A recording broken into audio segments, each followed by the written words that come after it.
the Hudson Library and Historical Society's Adult Program Series presents a special historical program about quilting and the war effort in America. World War I Quilts.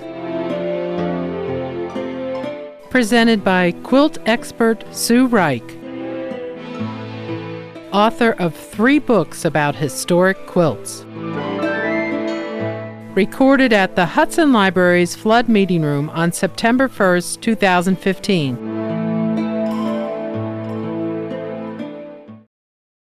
Good evening. Good evening. You're all in for a wonderful treat.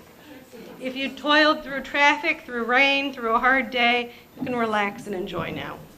Tonight's your treat. My name is Gwendolyn Mayer, for those of you that I've not met, and I'm the archivist here at the Hudson Library and Historical Society. Welcome. We're absolutely delighted tonight to be able to present, to have Sue present her program on World War I quilts. I want to make a couple quick reminders. Would you please take a minute and turn off your cell phones or put them on mute, because it's a real pain when they interrupt your train of thought. Secondly, remember that donations are always accepted. They go for programming, and there's a donation box in the back of the room. After the program, Sue will be available to sign and sell books over here. We'll get you a little chair and a marker, and they're available for signing. She has a limited number, so if you'd like one, get one. Afterwards, I'm going to pass out, forgive me, I didn't put them on your chairs, little evaluations so you can all say wonderful things about our speaker, or even things you don't like. I'm happy to listen to criticism as well. And I have little flyers in the back of the room about other upcoming programs. Without further ado, let me tell you about this lady. I have communicated now with her for about 6 weeks leading into this program, and she resides currently in Connecticut, although her home base has always been in her heart and probably will continue to be Northwest Pennsylvania. Her sister is with us tonight, and they have spent a wonderful couple of days traveling around northeastern Ohio and viewing sights and scenes and seeing wonderful things. In the time that I've talked to her, she's been in numerous states. My personal favorite was when I got a call from Iowa, where she was at a quilt conference with a former Hudsonite whose name is Wallace Murray. And all I heard about was what a wonderful dinner they had together in Iowa, and I felt jealous that I couldn't be there. Quilts are an amazing thing, and I'm sure many of you realize that. Everyone in the room, it seems, has asked me if I quilt, and indeed I do not. I'm absolutely intimidated. I'm an embroiderer, but maybe someday I'll get around to doing a quilt. What I find particularly amazing about quilts is the history that they represent, the women that both created them, and the reasons behind why they created them. And so when I found one of the very few books I have ever seen about World War I quilts, and I heard such high regard for this woman, I knew she had to come to Hudson, Ohio. So I begged her to come, and she has a completely busy schedule in this upcoming year. And listening to her travel plans, I would hate to be a travel agent. She is a nationally known quilt historian. She has written on numerous books, I believe 9 books or 6? Almost 7. She was telling me about her forthcoming book after she's done with the World War I quilt tour, and she has a phenomenal topic for her next topic. I think you guys will also all love that topic. I'll keep it a secret though. She is a nationally recognized quilt appraiser as well as a quilt historian, and her love of quilts literally started in Northwest Pennsylvania with her grandmother. And without further ado, I'm going to shut up because I don't know a lot about quilts, but this lady does, and specifically about World War I quilts. So help me thank Sue Reich for coming to Hudson, Ohio.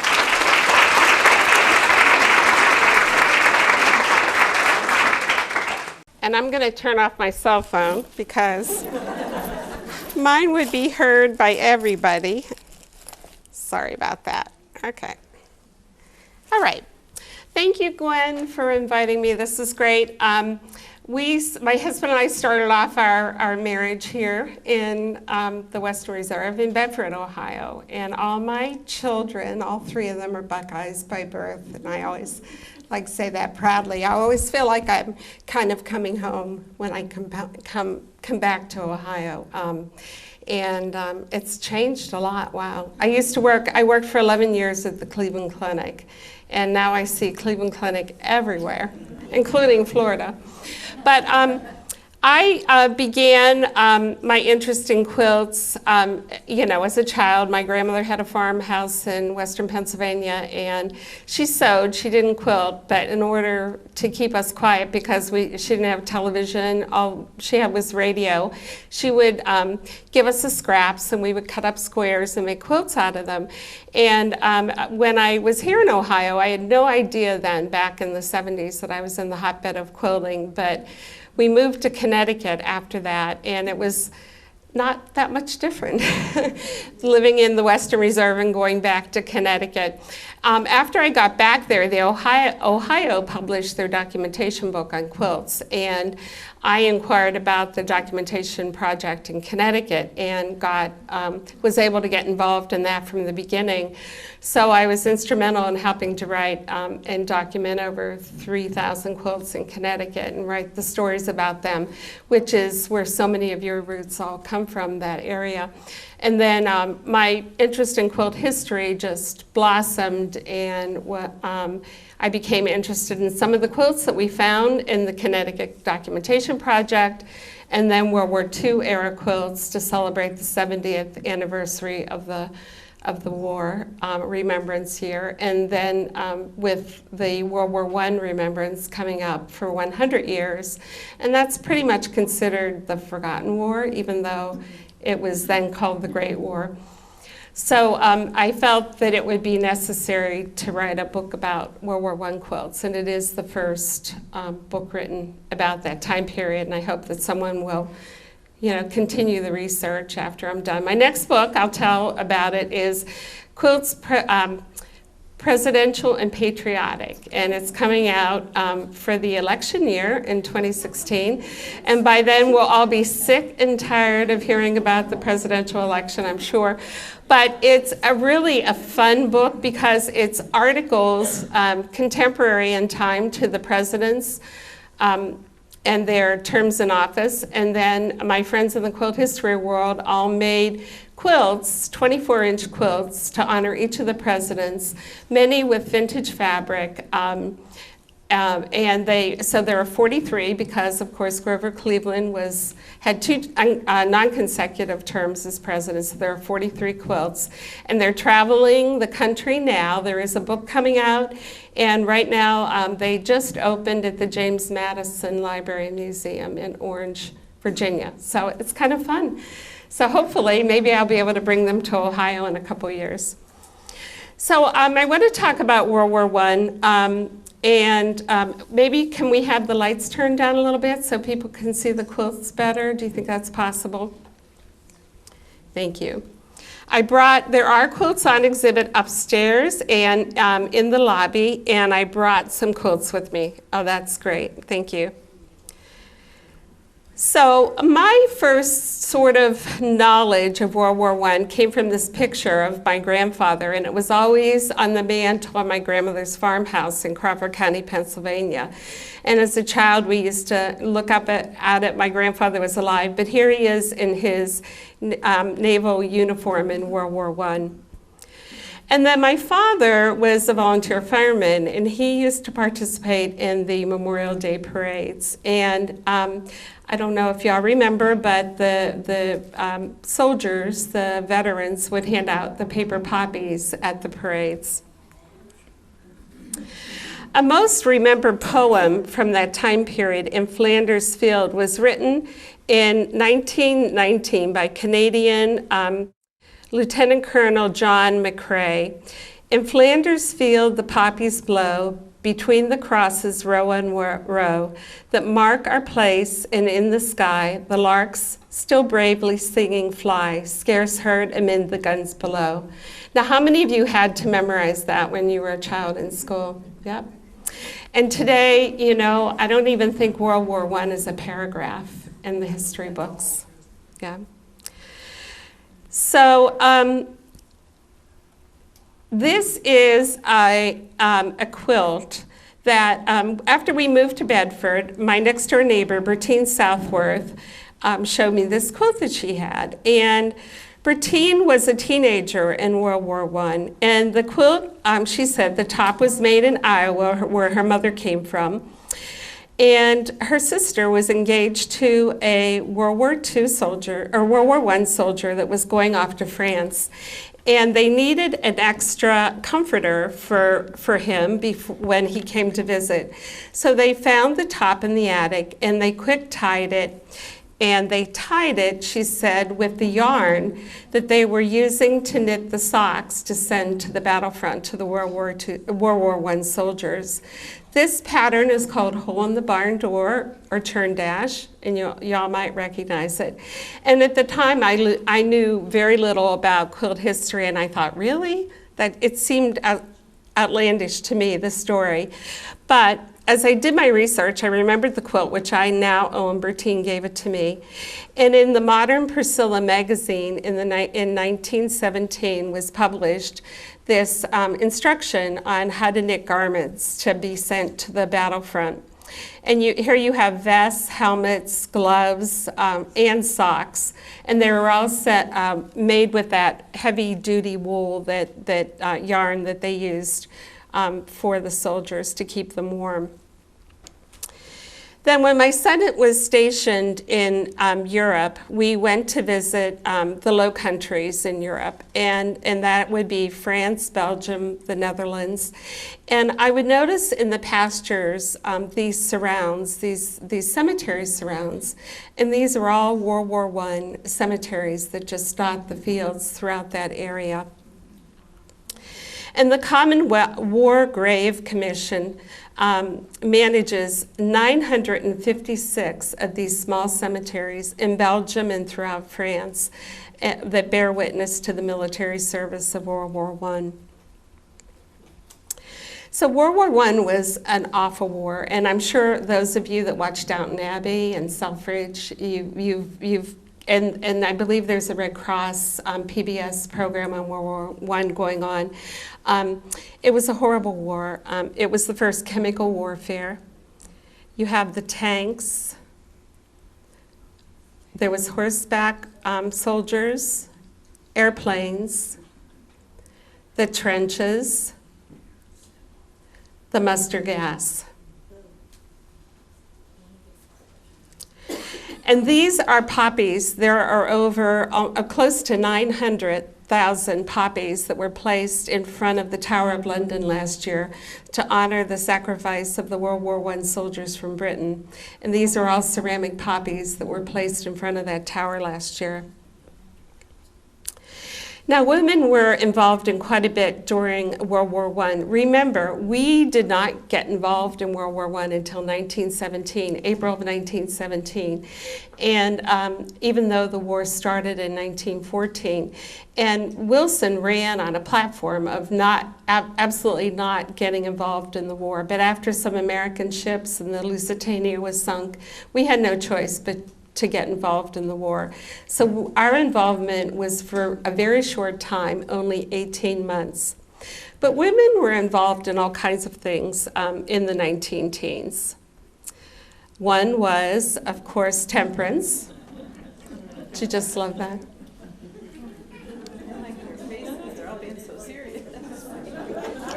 And Ohio is a hotbed for the temperance movement, by the way. The other was suffrage, and women made quite a few quilts for the suffrage movement and the Emporia Gazette, Emporia, Kansas, 1912, state suffrage work. Bazaars are no new feature in the feminine annals. Mrs. Grinstead held one recently at Liberal for campaign expenses. She cleared $10, and the object of the quilt was to raise money for the suffrage cause. So this is a series of cards for the suffrage that were printed during the 19-teens. I love the one on the left, but this is my absolute favorite, the Suffragette Madonna. Isn't that a hoot? I think there are a lot of men today that could still relate to this.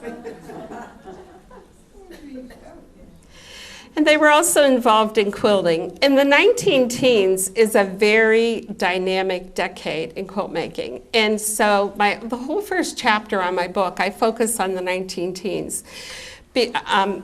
Just as a whole, because you can't just take the World War I quilts out of context.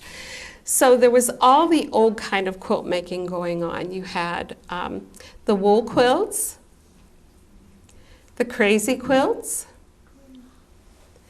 the quilts that were made in the cadet blue, the indigo, the reds, and the morning prints. You had the tobacco flannel and the cigar silk quilts. You had red work, tons of red work and embroidery. And then you had the multitudinous piece quilts. Now, all these quilts were being made also at the very end of the 19th century and the first decade of the 20th century. But these were made right up through until right after World War I. This is an image of the American Printing Company. It's in Fall River, Massachusetts. This is from their 1910 catalog. And here are some of the fabrics, bolts of fabric that people that were in favor then. You have these wonderful indigo blue and whites. This is a blue on yellow, it looks like, and white. These are blue on reds. More blue on whites. Indigo was a very, very popular pattern in the fabric in the 19 teens. Here's that cadet blue color. And more cadet blue, it's also known as Calcutta blue. And then you have the reds, the clarets. They also call this wine. And then the morning prints, the black and whites and the grays. The shirtings. And more of the grays. So when you're trying to date a quilt, you look for fabrics that look like this. And for the most part, this was really a time of excess. And most of these quilts, and I have some to show you tonight, will have these fabrics in excess. Another place to go when you're documenting or looking for quilts is the Sears catalog of the time. And if any of you belong to Ancestry, you can actually go in and see the pages and look at the colors. This is an example. This is from the 1914. And these are all in black and white, but if you look, and it's a little hard to see, but there's the cadet blues, the indigos, the turkey reds, the morning prints. Here's some more turkey red right there. These are the battings that were in the batting covers that were available during the war years. This is from a 1917 catalog. And more comforter material. So tied quilts or comforts were very, very popular then. So people were mostly still sewing on treadle sewing machines. Although electric was coming into fashion, but not much, because when I looked in the 1917 and the 1918 Sears catalogs, there wasn't a single electric sewing machine for sale. They were all treadle machines. And here are some examples.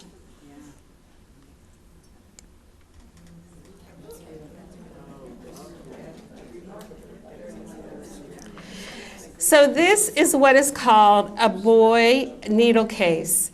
And this held the shuttles, needles, and bobbins for all the sewing machines that were available at the time. And this would sit on the dry goods counter on something like that, on a case like that.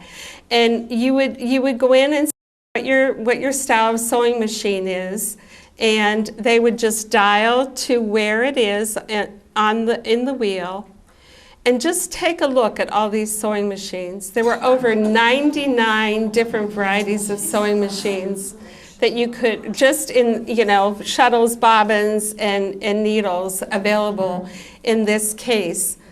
Isn't that amazing? It was truly a time of abundance. But quilting styles were starting to change. And this is an H. Cole Phillips fadeaway girl. And if any of you have ever seen these illustrations, they're so wonderful. He was an illustrator from the 19-teens through the 1920s. And his ladies fade into the background, if you can see. And only 2 of his illustrations feature quilts, and they're both dated 1912. And there's this one, and there is, let me see, that one. Did it come up? Try it again. There we go. Isn't that wonderful? Sometime if you ever have a chance, go online and look up H. Cole Phillips and all of his illustrations. They're really amazing. Now, if I was an appraiser, I'm an appraiser also, but if I was appraising or documenting either one of these quilts, I would probably put it to the 1920s, not the 19-teens. But here you are in 1912, and this was the fashion. Another famous illustrator at the time is Wallace Nutting, and this is his Quilting Bee. This was published in 1916.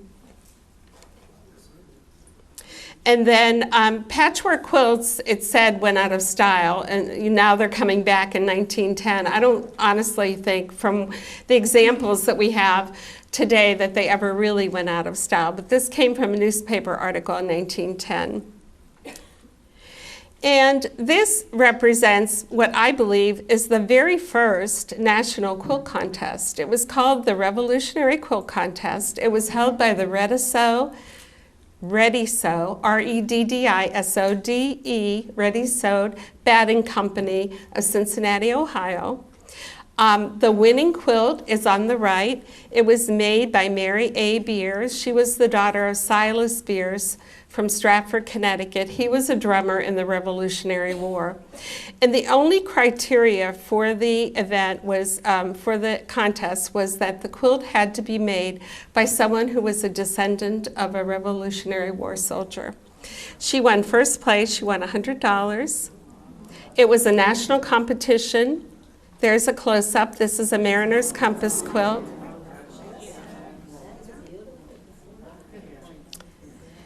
And it was advertised widely across the United States. Here you see, yes? Where is that quilt now? That quilt is in the Stratford Historical Society. Yeah, we documented it, and we included it in our book, Quilts and Quilt Makers Covering Connecticut. The family gave us a little bit of information, and then I found a ton more in newspapers with a list of all the winners, all national winners. There were 50 national winners. It was $100, then $50, then $25, and then one. But if you look, what is amazing to me is these are ads for this contest. And you can see all the different places. It was advertised in Grand Rapids, Michigan, in Elkhart, Indiana, in Seattle, Washington. I have ads from Pennsylvania. So it was very widely advertised across the United States. And this is an article from 1911. It chronicles a juried quilting exhibit in New York City. And as you can see there, some of the quilts are contemporary in time to 1911, and some of them are older. Now, the styles were really, really changing, though. So what you have is you have all the old styles still being made, and then you have these new female entrepreneurs in the quilt business coming into being. There were a lot of embroidery quilts. This is a postcard from 1912 featuring the typical colonial, bedroom and the embroidered quilt on that. The Wilkinson sisters are, they made art quilts or boudoir quilts. They were from Indiana. Their quilts were very, very popular. There is one featured in the book that is owned by Marilyn Goodman, and this is the quilt there. It's a whole cloth, what we call a whole cloth quilted quilt. That's one side, and then this is the other side, so it was reversible.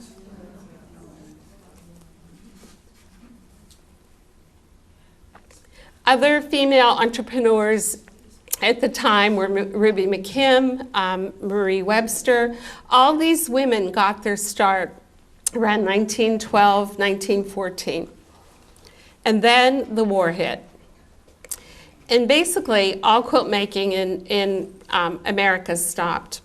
I love this because the crazy quilt is often the kind of quilt maligned in the newspapers.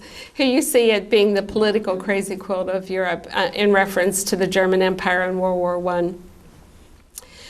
So you answered the call to the colors, you proved you were loyal and true, and we who can't go will let others know the debt that we all owe to you. These are the Allied flags of the war. And this is a cigar silk quilt.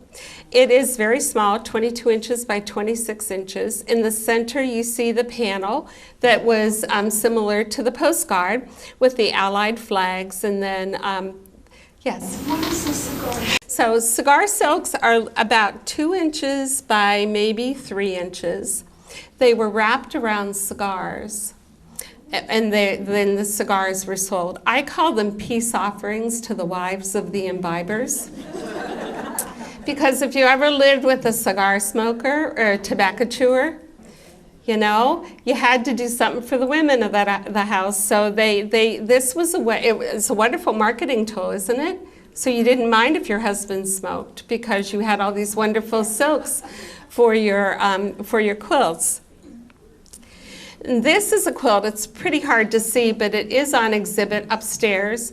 And this is from England. In the center are those Allied flags, and then a lot of British and other Allied soldiers that are represented in those cigar silks. There are hundreds of cigar silks in this quilt. It's in fragile condition, but it is here, so you can please take advantage of it and go see it. And this is a tobacco flannel quilt. And once again, these flannel flags would come in tobacco boxes. And oftentimes you see like a single flag in an antique store or at a flea market. Well, some women collected them and they made quilts. And again, they were, I think, peace offerings to the wives. But there are many, many of these. These began to be made around 1908 and were made right up through World War I. And there's some close-ups. Now, this is a magazine article of quilts made from that time period, from the war years, and it says, a new old war work for long winter evenings. Just look at those patterns. You have Drunkard's Path.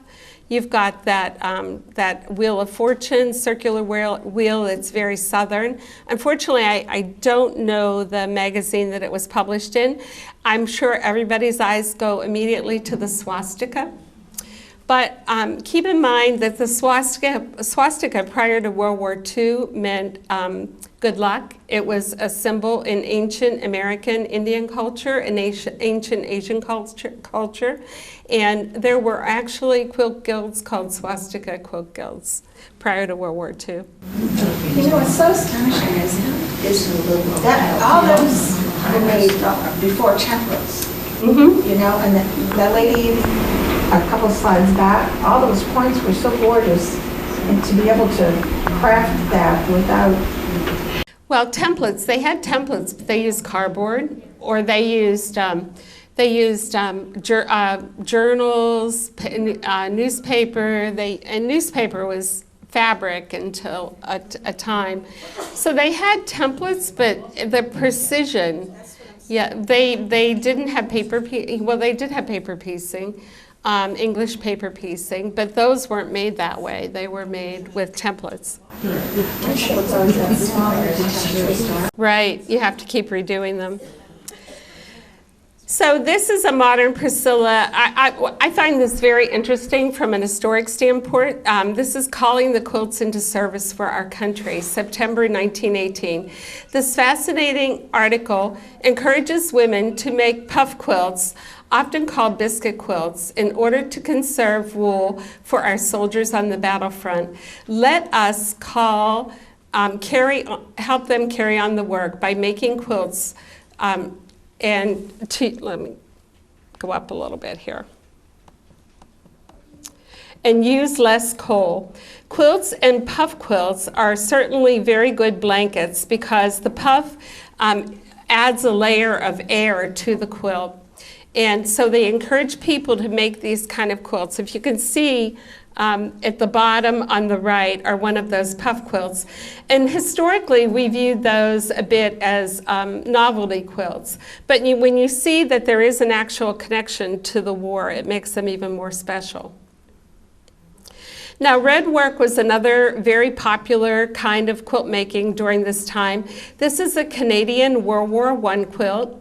And there you can see United for Victory. This is one of the very first victory quilts. I have two of them, and they've come from Canada. And then there's an image with the bulldog with the Union Jack. This quilt is dated 1915, and you can see there the Canadian flag, which was red, white, and blue at the time, not the maple leaf, and also the Union Jack. Now, where did people get their ideas and inspirations for quilting? I love this magazine cover. Isn't it cute? And it reminds me of these Cupid dolls. Rosie O'Neill got her start around 1908, 1909, drawing her Cupies for magazines, for McCall's Magazine. And right prior to the war in 1914, she joined forces with the Royal Needlework Academy, and she published her patterns for needlework. There's the little doughboy, and this is a whole, and it's hard to see. It's the whole, these little Cupies, cute little Cupies that are marching around this quilt. And this is the signature Cupie with the doll with the flag. And Cupie was the single most popular doll of the 20th century before Barbie. This is another Cupie quilt. And there you see the little doughboy with the Union Jack. And that is pre-printed patchwork. That's not pieced. Those alternate blocks are what we call cheater cloth. But the academics have renamed it on us. So we have to say pre-printed patchwork. Try saying that. So this image of World War I soldiers is from Fort Riley, Kansas, and the camp there was called Camp Funston, which is the street I grew up on. So the latest victim size from the Pearson's Weekly: a splitting head and limbs of lead, a burning throat and dry. Add to these woes a snuffling nose, a red and streamy eye. Thermometer beneath my tongue reads 104.2. Instead of normal 98, I've got the Spanish flu. So you really can't talk about quilts in the 19-teens without talking about the Spanish flu. It was horrible. And of course, you know, it spread so fast because our soldiers brought it home from Europe. And in March of 1918, the first recorded case was at Camp Hudson. And this is an image from the camp hospital with all the men in the beds. The flu started in September of 1918, and it peaked very, very quickly and just about disappeared by March. So it was only about 6 months long. But it was just horrible. They estimate 50 million people died worldwide in a 6-month period. And if any of you had your, and I was living in Bedford at the time when the swine flu came back, and we were all lining up in the malls getting the injection until people started to get Guillain-Barré syndrome from it, and then they stopped. But that was the fear, that this flu would start again and it would be impossible. But remember, the pandemic occurred prior to antibiotics, so people died ultimately of pneumonia, but that was before we had antibiotics. And it did not necessarily target the old and the young. It targeted the 20 to 40-year-olds. So many, many children were left orphaned by the flu. I love this image of the World War I soldier. He brought the flu home. He survived, but his wife did not. And as I said, 50 to 100 million people died worldwide. One site said within a period of months, this flu killed more people than any other illness in recorded history. And this is a great, I got this from one of the newspapers. You can see where the cities that were hit the hardest, Philadelphia, mostly cities on the East Coast. I'm not even sure, Cleveland. Yeah, Cleveland's about halfway down there. And people were limited in joining together in groups. They had to wear masks, even on the street. They even banned funerals, if you can believe, because and quilting, as we know it, just about came to a halt during that 6-month period. So I always get a little concerned when I see a quilt like this. This is a quilt that was made by Sarah Bauman, and she is from Allentown, Pennsylvania. This is what we call in Pennsylvania a hap. It's actually a tied comfort, but it's very, very thick. It's usually wool. And she made this quilt. It says age 16. You can see that there in the center. At the top is sewn what we call a whisker cloth.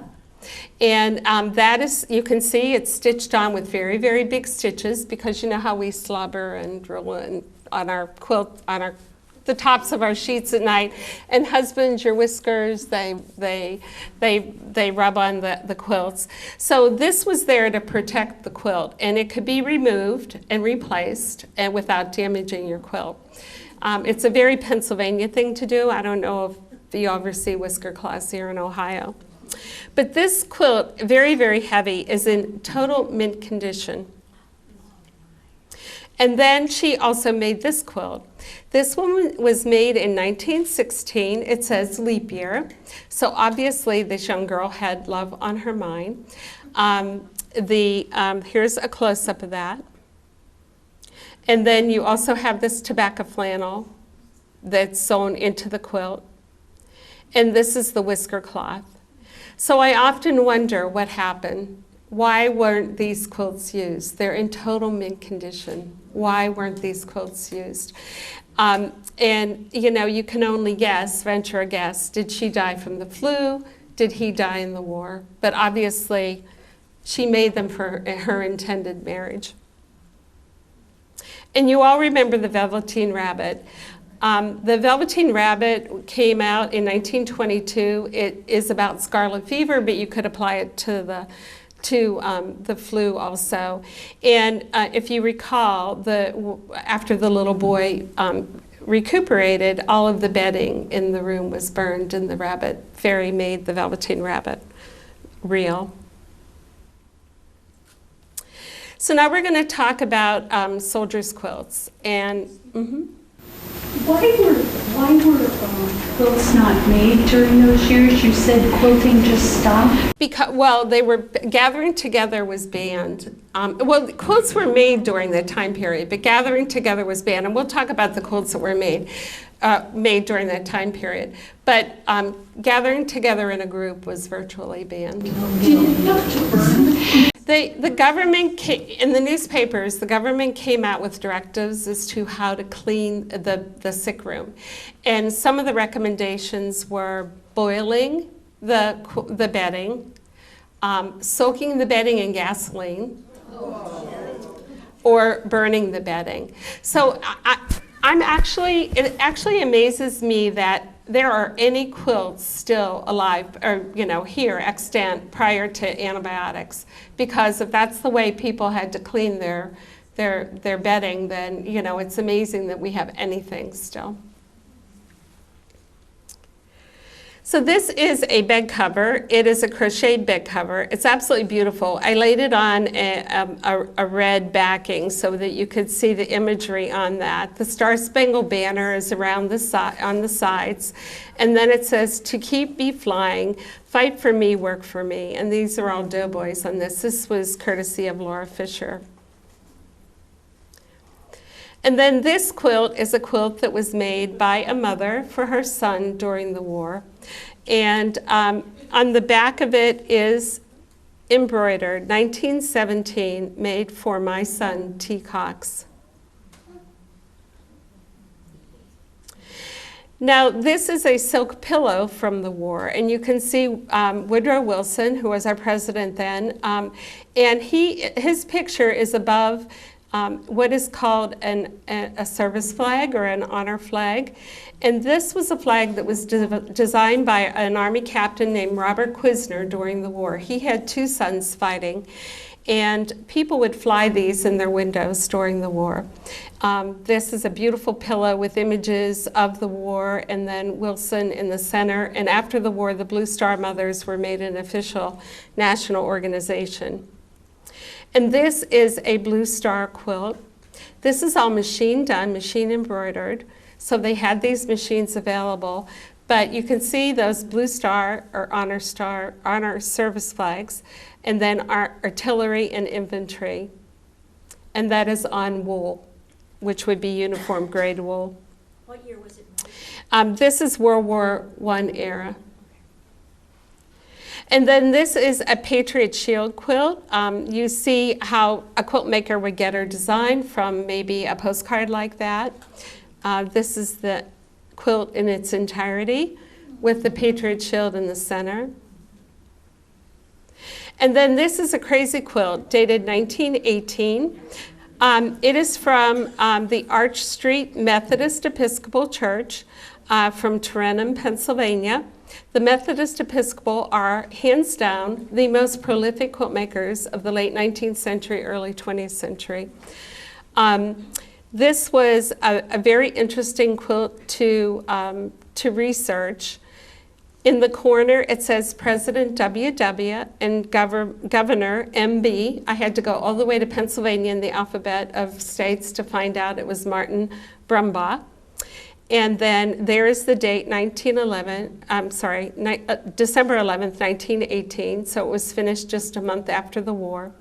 There is only one surname on the quilt, the Reverend L.D. Spoggy. He is either Lenin or Lemon in the census.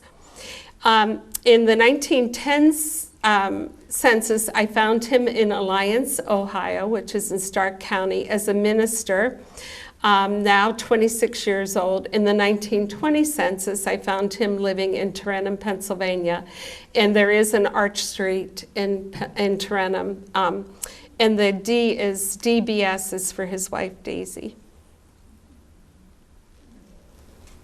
And there's the American flag.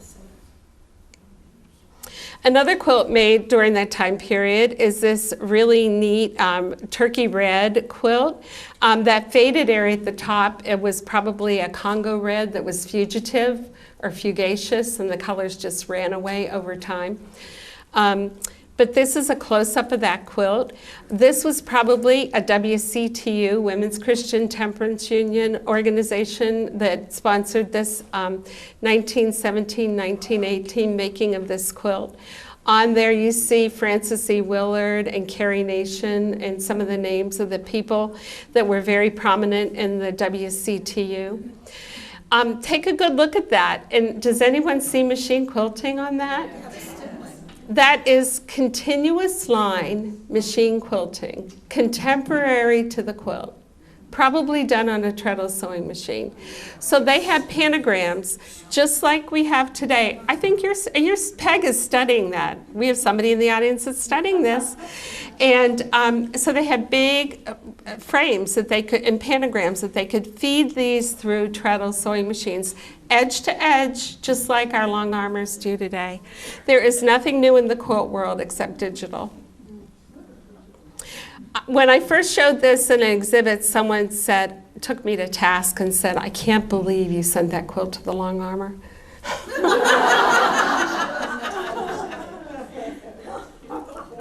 And this is the center. It says, "Our Boys, Victory USA." And the blue represents soldiers from the war, and the gold stars represent soldiers that lost their lives in the war. Now this quilt is marked 1917. It's a fundraiser from Holland, Ottawa County, Michigan. It's dated 1917, right in the center. And then I want to talk to you about the Red Cross quilts. So most all quilt making that we traditionally knew stopped, and this is where all quilt making went, to the Red Cross. I love this picture. This used to be of the Bridge Club. And many a jolly afternoon they had too, with their aces and hearts and jacks and no trump. Then the war came. The brothers and husbands and sons and sweethearts went away to become aces of the war, or jacks of the Navy, or trumps of the United States Army.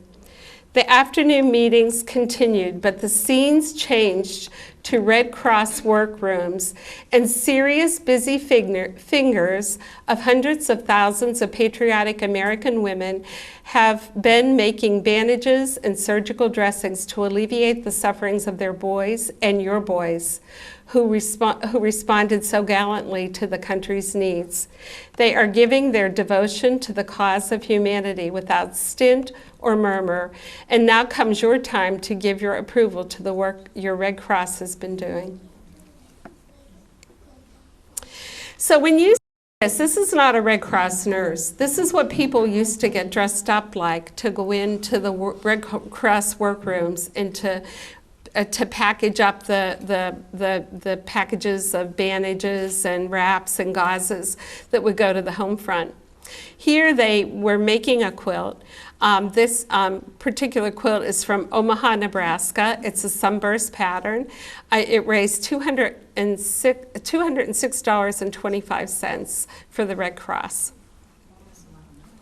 This is another Red Cross quilt, and again, a Red Cross worker in front of that quilt with a flag. And these are scenes of a Red Cross event at a Methodist Episcopal Church in Commerce, Georgia. And there you see the soldiers in the foreground, and you see quilts on the stage. You see one with Red Crosses. Here you see the band, the Army band, who's playing. And there you see the women, and I don't know how obvious that is, but they're all sitting around a frame and making a quilt. Isn't that wonderful? So in the late 1917, President Wilson put a call out to raise money for the Red Cross. So Modern Priscilla published this pattern, and it has become known as probably the quintessential symbol of World War I quilts. At first, we thought there was only one around. It was documented in Arizona about 35 years ago and published. Then we found one in Connecticut that was made in Hartford, and it is in our book. Now, they are just coming out of the woodwork. This is one that's from Ohio. It's from Central Ohio. I brought it with me tonight.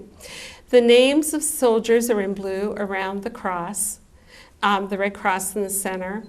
And I have a close-up of that right there. And people would pay money to have their name embroidered on the quilt, and then it would be auctioned or raffled, and so it was kind of a double fundraiser. And this one is for the 73rd Regiment, 20th Corps, Company F, from the Civil War, 1861 to 1863. This is another Red Cross variation. This is from Burbank, Ohio. Not signatures on here, but it is dated 1918, and it says May 20th, so it raised money for the Red Cross. This one is from Rutland, Vermont, and again, there are tons of signatures on this quilt.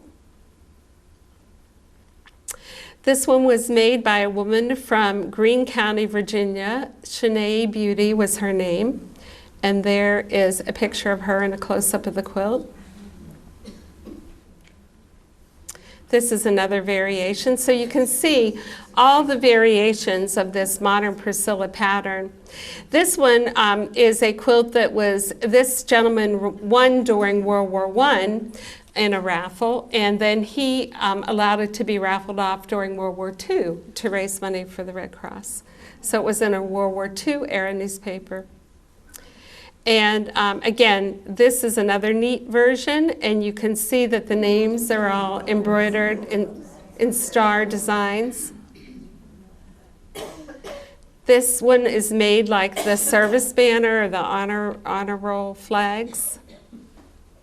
But the absolute most beautiful ones are these. This one is from the lovely Lane Methodist Church in Baltimore, Maryland. This is the center, and I think the magazine, the Madonna with holding, the flag, and then the Red Cross in the background was probably the inspiration for this quilt. There's so much World War I imagery on this. You've got the service flag in the window, the flags of the Allied countries, the Red Cross, the Doughboys, Uncle Sam. They list all of the men who served from their church in the center, ready for duty. There you have Uncle Sam in the center. It's just an amazing quilt. And then this one is on exhibit here in the lobby. This quilt has tons of signatures. Again, people would pay money to have their name signed on the quilt, and then it would be raffled. The red stars here represent World War I soldiers. The gold stars represent soldiers that were killed in action.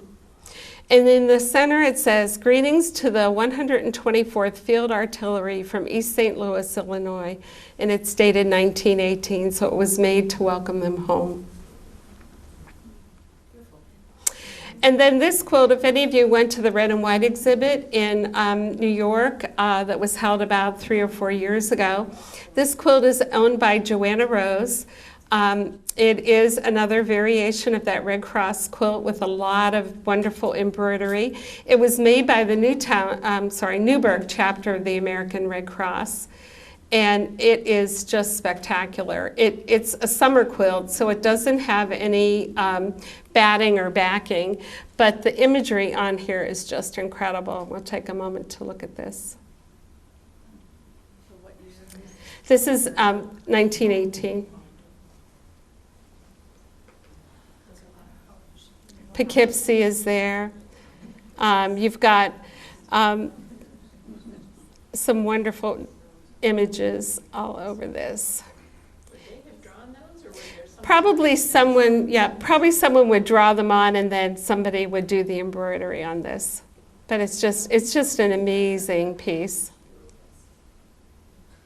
Ill blows the wind that profits nobody, is what it says. And there's West Point. The Battle Hymn of the Republic. And again, West Point. And then My Country 'Tis of Thee. So the last kind of quilt I want to talk to you about is the poppy quilt. And I do a lot of research in newspapers, and I noticed that after the war, there was such a great honor and homage paid to the World War I veterans. And when you think about the poppies and memorizing the poem, of the poppy fields, and I read a number of articles about quilts being made, poppy quilts being made for these soldiers to honor their service. So we cherish too the poppy red that grows on field where valor led. It seems to signal to the skies that blood of heroes never dies, but lends a luster to the red of the flower that blooms above the dead in Flanders Field. So I think a lot of these poppy quilts were made to honor the World War I veterans, because they were, right up through until right after World War II, they were always paid so much respect and homage. There were parades, and you can see there, it's a little hard to see, but that's the poppy fields there. I found this quilt a few years ago. It's a World War I and World War II commemorative quilt. It was made by the WSCS, Women's Society of Christian Service. It is dated to 1945 to World War II. But the men's names that are embroidered on those diagonal crosses are from both wars, World War I and World War II. It is from Seminole and Wichita, Oklahoma. And it's always wonderful to find quilts with soldiers' names on it, but this one is very special because these names are all Native American Indians that served in World War I and World War II from the Seminole Nation. So these are some of those images on this quilt. And this is a poppy quilt made by Eula Mae Weigel Highland from Cedar Rapids, Iowa, and Ames, Iowa. She made this poppy quilt for her husband, John, when he returned from battle in France. He talked about the poppy fields. So she made this quilt to honor his service. This is another kind of poppy design. This is called Wreath of Poppies. This one is this is called Poppy Wreath. This one is Flanders Poppy. And this is a red, white, and blue poppy. So, When the Boys Come Home by John Hay. There's a happy time coming when the boys come home. There's a glorious day coming when the boys come home. We will end the dreadful story of this treason dark and gory in a burst of glory when the boys come home. The day will seem brighter when the boys come home. Our hearts will be lighter when the boys come home. Wives and sweethearts will press them in their arms and caress them when the boys come home. The thinned ranks will be proudest when the boys come home, and their cheer will ring loudest when the boys come home. The full ranks will be shattered, and the bright arms will be battered, and the battle standards tattered when the boys come home. Their bayonets may be rusty when the boys come home, their uniforms dusty when the boys come home, but all shall see the traces of battle's royal graces in the brown and bearded faces when the boys come home. Our love shall go to meet them when the boys come home, to bless them and to greet them when the boys come home, and the fame of their endeavor, time and change shall not dissever from a nation's heart forever when the boys come home. Thank you.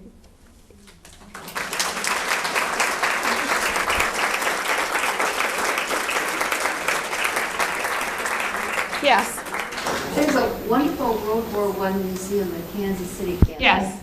Or Missouri, I'm not sure. Are there any quilts there? There are quilts in the book from the World War I museum, but they don't have a large collection. So I want to see if I can get them. I'm handing out evaluations. There are pencils and pens. Meanwhile, Vivian and they're going to show some quilts. Yep. Okay. So the first quilt I want to show you is a quilt that is from the 19-teens. The pattern is called Temperance Tree. So not only does it combine all the fabrics from that time period, the indigos. Okay, so this is called the Temperance Tree. You can see it. It's a kind of a peace tree. Great, that's perfect. And you see those wonderful indigos, all the shirting designs, some clarets or wine-colored fabrics there, the different kind of mourning prints. This is just a top. It was never finished. But look at all the pieces in this. This is the age of abundance, remember. And this was made probably around 1910, 1912. So this little quilt is a Ruby McKim pattern. This is her quaddy-quilty designs, and you can see it's so sweet. It was made as a summer top for a crib quilt. The little designs, this is one of her very first designs. It comes from around 1912. And the colors in this would be from that time period also, yes.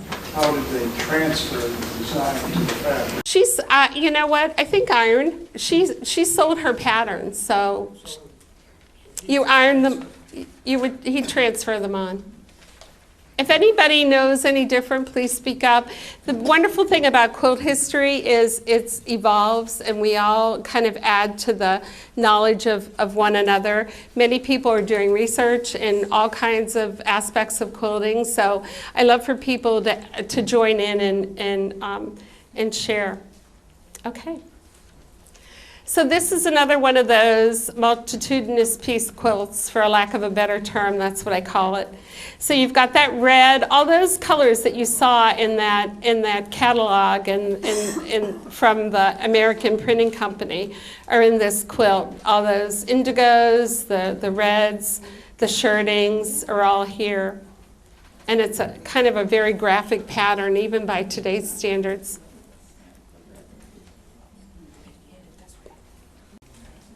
This is a Red War quilt, and it's from Canada. And these are what are often called penny squares. People would pay a penny for these, and they would already have the design imprinted on them. If you look carefully, you can see that some of that fabric is feed sack that's been washed. You can see in the center by Humpty Dumpty, you can see kind of the outline in the back of what have been a feed sack. So this is great because it's got the Union Jack and it's got the Canadian flag on here. Let's see, it is dated. At the very top, you see the maple leaf with the soldier in the center. And then there on the right is the Union Jack and the Canadian flag again. It is dated 1915 at the very bottom, where you have the bulldog. And I believe somewhere on here there's Victory, so it's one of those very first Victory quilts also. Right there. Yep, okay, thank you. See, it says United for Victory.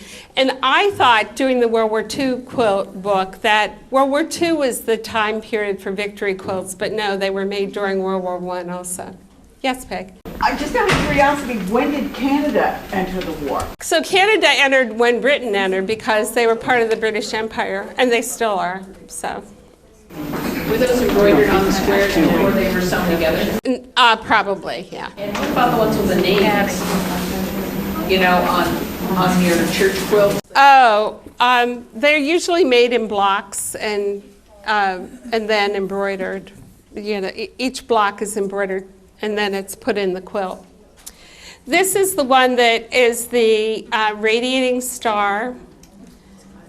And this is a really good example of the dyes of the time. The red was turkey red very fast, but we didn't get involved in the war until 1917. And, you know, we stopped buying dyes from Germany in 1914. And so we were not good about making blue dye because this blue runs like crazy. And you can see on the edges how it has bled. And I almost gave it a bath one time, and you don't do that until you check the colors. And the blue, boy, just a little bit of moisture and that blue just comes right off. Now, somewhere on one of the corners is where it's embroidered for my son. And it might be, see if it's, I'm not sure which corner, I think it's on the bottom. Here we go. It says 1917. Made for my son, T. Cox. What value would you appraise that at? You know, $200? no, probably more than that, but not much. I mean, some of these World War I quilts would be more valuable, but this one, I mean, it's really nicely made and you know, historic. But the World War I quilts have not reached the value yet that the World War II quilts have reached.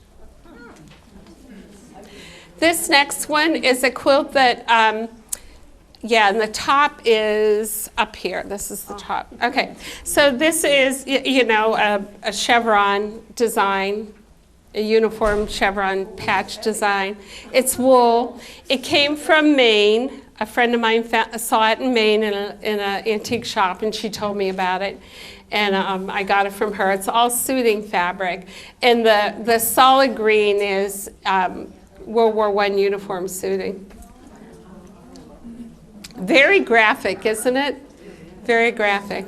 The next one is a wool quilt. And someone asked me about the World War I Museum in Kansas City, Missouri. They have a quilt like this, and I only know of one other museum that has a quilt like this. This is the service flag quilt, and it is all uniform weight wool. It's all machine embroidered. It's artillery and infantry. Isn't it wonderful? There are blue stars and silver stars, and usually a silver star represents that someone is either missing in action or has been injured in action. A gold star represents that they have been killed in action. The blue star means that you have a loved one deployed. So this is just a great quilt, and I only know of 2 others anywhere else. One of them. Made when? This is World War I. These are all World War I. You can buy those individual pieces. You can buy these today. Yes. Yeah. The old ones are still out there. The old ones are still out there. I have a number of examples in the World War II book. You can, if you have a soldier that's deployed, you can buy one. The legions, the American legions, the Veterans Administrations will give them out to you free. Yes? I have a question about the mechanics of the machine quilting on that. It was embroidered, machine embroidery. Machine embroidery. Yeah. Was that done in a factory or? It had to have been, because it was not available for private use. They had electric then, and I'm sure for factory use, but not very little for private use. So this really neat quilt, this is such a neat quilt. I love this one. So this is, the sleeve is at the top, yeah. Okay, so you might want to bring it out in front of the table or put it up there so people can see. So this is a biblical passage, "Near my God to thee." It's a hymn that was said to have been the last song played on the Titanic. These are all pieced letters. These are not appliqué letters. This is wonderful turkey red, and this is a little polka dot, red polka dot. And it was said that this was a song that was sung at the funerals of soldiers from the Civil War right through World War I. So if you could lift it up halfway so we can see the bottom. And on the bottom, God bless this woman, she was such a good documenter. It says, if you could lift it up a little higher. Wait, double it. Okay. It says, okay, started May 7th, 1917, and finished June 21st, 1917, in 6 weeks by Emma Hembry, Cumberland City, RFD number 4, B2, Tennessee.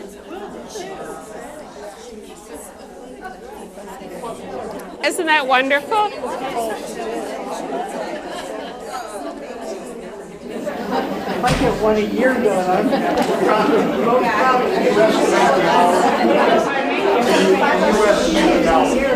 Oh, no. And there's no way. I mean, obviously she worked day and night on that quilt.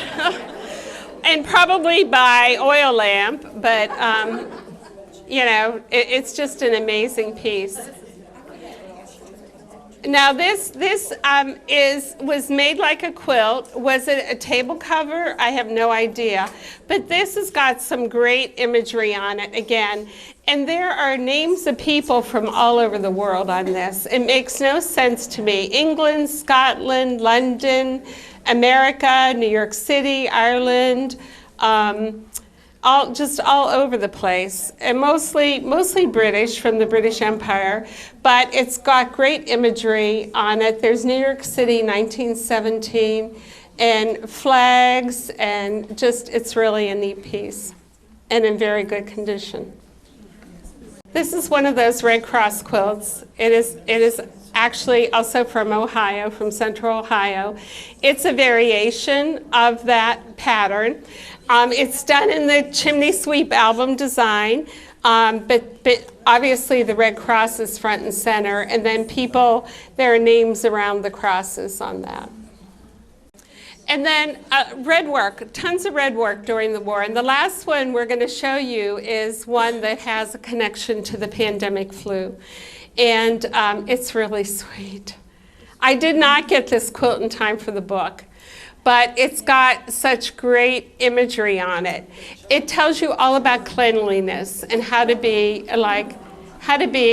dirty hands carry disease germs. And here it says, help the Red Cross comfort broken humanity. And brush your teeth. A good American strives to gain and maintain vigorous health. And talks about using borax and, you know, all the things that they used to use. But isn't that wonderful? So this was probably made after close to the end of the war, around 1918.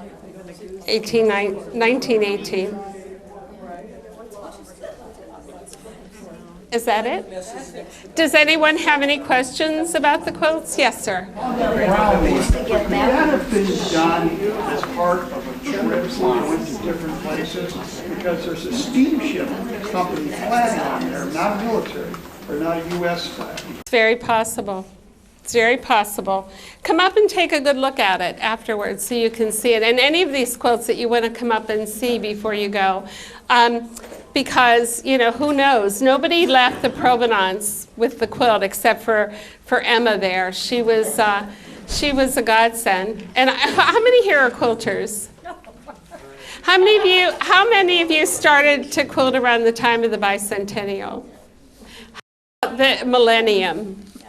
Were you quilting around the time of the millennium? So from the standpoint of a quilt history researcher, think about how important a marker date the millennium is.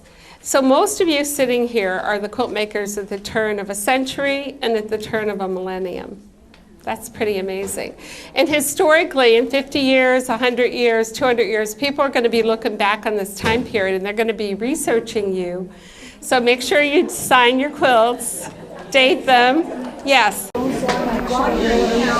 you go to the Butler Museum in Youngstown, there's a beautiful painting that's based on the poem of the Poppy in the Field. Oh, wow. Thank you. Any other questions? Yes? What was the year that we stopped buying the blue dye from Germany? You know, it happened right around the time of the war got started because we weren't doing much business with them at all. And we were not good about making the blue dye. So it was, and that quilt is proof positive. Yes? Have you read anything in the research about school children doing any kind of quilt making? Because I know in my research I've seen a lot of children doing like knitting and things like that. Was that ever? Yep, you're absolutely right. They made what were called knit quilts. And I have a knit quilt in the World War II book. But even in the World War I book, there's lots of articles about children, 8, 9, 10, 12-year-olds knitting squares. And then the squares would be sewn together and they would make knit quilts for the soldiers. And it was easy for a child that age to be able to knit a little 8-inch square. And then they would be put together. Absolutely. The children were very involved in the war effort. You know, from 1917 on for World War I, but for World War II, right after the bombing of Pearl Harbor, they were very involved in the war effort. You're absolutely right. Any other questions? Will you all join me in thanking Sue?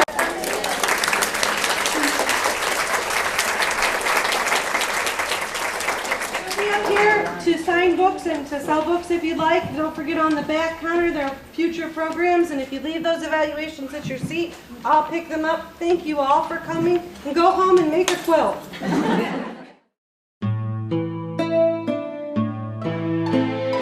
Thanks to the management and staff of the Hudson Library and Historical Society for their assistance in the production of this program and for providing the adult program series for the citizens of Hudson.